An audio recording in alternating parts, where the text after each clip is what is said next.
খোদার কাছে মোনাজাতে বলি বারে বার, কেন সে প্রাণ বন্ধু হইল না আমার।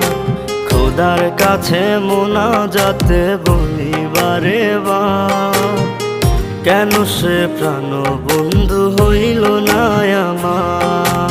নই কি আমি তার যোগ্য, নাকি আমার এমন ভাগ্য, এত ব্যথা সইতে আমি পারবো না যে আর। খোদার কাছে মোনাজাতে বলি বারে বার, কেন সে প্রাণ বন্ধু হইল না আমার। খোদার কাছে মোনাজাতে বলি বারে বার, কেন সে প্রাণ বন্ধু হইল না আমার।